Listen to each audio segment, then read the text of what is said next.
नमस्ते साथियों, इस कालखंड में शब्द, उपादान और उपकरण, इन दोनों में क्या अंतर है इसको समझते हैं।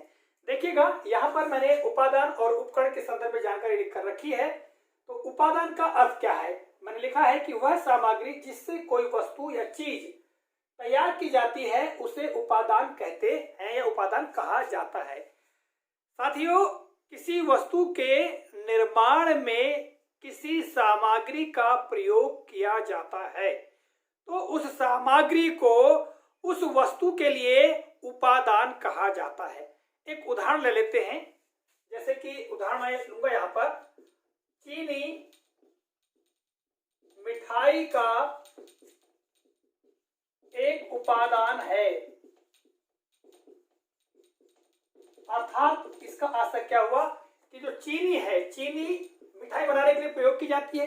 मिठाई बनाने के लिए अन्य और भी चीजों का प्रयोग किया जाता है और साथ में चीनी का भी प्रयोग किया जाता है। तो मिठाई बनाने के लिए जिन जिन वस्तुओं का प्रयोग होता है वे सारे मिठाई के उपादान कहलाएंगे।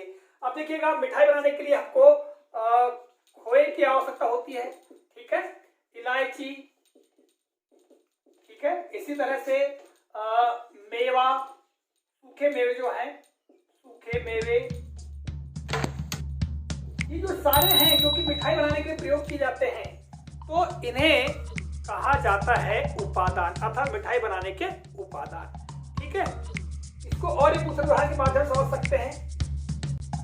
मिट्टी मूर्ति निर्माण में एक उपादान है।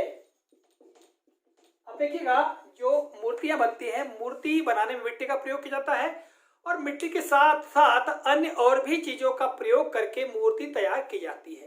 तो यहाँ पर मिट्टी क्या हो गई? मूर्ति बनाने के लिए एक उपादान हो गई। इसी तरह से जो पुआल वगैरह है या जो रंग वगैरह हैं, ये सारे मूर्ति बनाने में प्रयोग किए जाते हैं। तो पुआल की बात करें या रंगों की बात करें और मिट्टी, तो ये सारे जो क्या है मूर्ति निर्माण के लिए एक उपादान है। ठीक है, तो आप समझ गए होंगे उपादान क्या होता है। कि उपादान का आशय यही है कि किसी वस्तु के निर्माण में प्रयुक्त की जाने वाली सामग्री, जितनी भी सामग्रियां प्रयोग की जाती है किसी वस्तु के निर्माण में, तो वे सारी सामग्रियां उस वस्तु के लिए उपादान होंगी। ठीक है, जैसे मिट्टी मूर्ति के बनाने के लिए उपादान है, इस तरह से चीनी, ठीक है, या हम गुड़ की बात करें, गुड़ से मिठाइयां बनती, तो गुड़ भी क्या है? मिठाई के लिए एक उपादान है।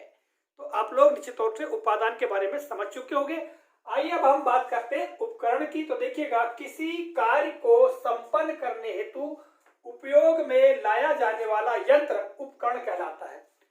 कोई कार्य है, उस कार्य को संपन्न करना है, तो उसको संपन्न करने के लिए जिस यंत्र का प्रयोग करते हैं उसी यंत्र को क्या कहा जाता है? उपकरण कहा जाता है। जैसे कृषि करने के लिए हमको ट्रैक्टर की जरूरत पड़ती है, हार्वेस्टर की जरूरत पड़ती है, ठीक है, इस तरह से रीपर की जरूरत पड़ती है। तो जो भी जिनसे हम कृषि कार्य संपन्न कराते हैं, कृषि का कार्य संपन्न होता है, वो सारे जो यंत्र है उनको उपकरण कहा जाता है। ठीक है, यहां पर एक उदाहरण लेते हैं। प्रयोगशाला में कई उपकरण रखे हुए हैं। तो यहाँ पर उपकरण मतलब जो भी प्रयोगशाला होती है, विज्ञान की प्रयोगशाला, उसमें कई तरह के उपकरण हैं। तो यहाँ पर हम उपकरण शब्द का प्रयोग कर सकते हैं। दूसरा उदाहरण ले लें यहाँ पर, इस दुकान में कृषि